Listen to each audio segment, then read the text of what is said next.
ጤና ይስጥልኝ። ያው እንግዲህ የካቲት ወር ለደረጃ ሀሌታ ውሃ ግብር ከፋዮች በየሩብ ዓመቱ የሚከፈለው 25% ቅድመ ግብር የሚከፈልበት ጊዜ ነውና በተደጋጋሚ በዚህ ጉዳይ ላይ ቪዲዮ መስራት አስፈላጊ ሆኗል። ከዚህ ጋር ተያይዞ እንግዲህ ካሁን ቀደም በሰራሁት ቪዲዮ ላይ 2017 የከፈላችሁትን ግብር 25%ን አሁን የካቲት ላይ ትከፍላላችሁ። ይህ በሚሆንበት ጊዜ 2017 ላይ የከፈላችሁት ግብር ዊዝወልድ የተደረጋችሁት ካለ እሱ ይደመራል ብዬ ቪዲዮ ሰርቼ ነበር። ምናልባት ይሄ ቪዲዮ ረዘም ሊል ይችላል፣ ነገር ግን ጠቃሚ ጉዳይ ስላለው መጨረሻውን ተከታተሉ። እንግዲህ ዊዝወልዲንግ የተደረገው ይደመራል ስንል ይህንን ጉዳይ በምሳሌ እንመልከተው።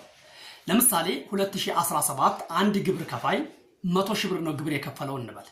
ነገር ግን ይሄ ግብር ከፋይ በ2017 የግብር ዘመን በግብይት ወቅት 30 ሺህ ብር ዊዝወልድ ተደርጎበታል ብንል በአመቱ መጨረሻ ላይ የሂሳብ ሪፖርቱን ሲያቀርብ የሂሳብ ሪፖርቱ የሚያሳየው 100 ሺህ ብር ነው።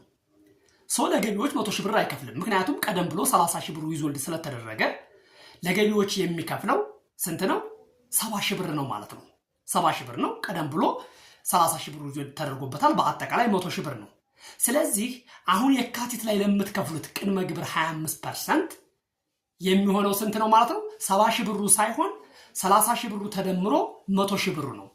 ስለዚህ የካቲት ላይ 100 ሺህ ብር ሲባዛ በ25% ስንት ይሆናል ማለት ነው? 25 ሺህ ብር የካቲት ላይ መታችሁ ቅድመ ግብሩን ትከፍላላችሁ ማለት ነው። ነገር ግን ከሐምሌ 1 2017 እስከ መስከረም 2018 ላይ ደግሞ ዊዝወልድ ተደርጋችሁ ከሆነ ለምሳሌ 15 ሺህ ብር ዊዝወልድ ተደርጋችሁ ቢሆን አሁን 25 ሺህ ብር ስትከፍሉ ሙሉ 25 ሺህ ብር ለመንግስት አትከፍሉም።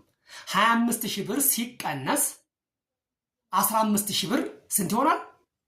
10 ሺህ ብር ማለት ነው። ምክንያቱም ይካካሳል።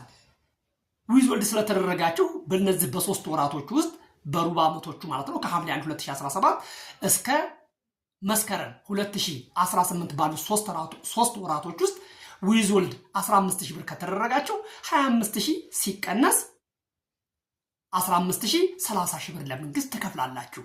ምክንያቱም ይቀነሳል። የ2017 ላይ ግን ከሆነ ደግሞ ይደመራል። ይህን ለማለት ነው። እና ምናልባት አሁንም ግልጽ ያልሆነላችሁ ነገር ካለ ኮሜንት ላይ አስቀምጡልኝ። ኤኒዌይ ግን የደረጃ ሀሌታ ውሃ ግብር ከፋይ አሁን ላይ ከየካቲት 1 እስከ የካቲት 30 ያለው ጊዜ የቅድመ ግብር በየሩብ ዓመቱ የሚከፍሉበት ጊዜ ስለሆነ በጊዜ ግብራችሁን ክፈሉ ማለት እወዳለሁ። ሼር፣ ኮፒ ሊንክ እያደረጋችሁ ለሌሎችም አድርሱላቸው። እጅግ አድርጌ አመሰግናለሁ።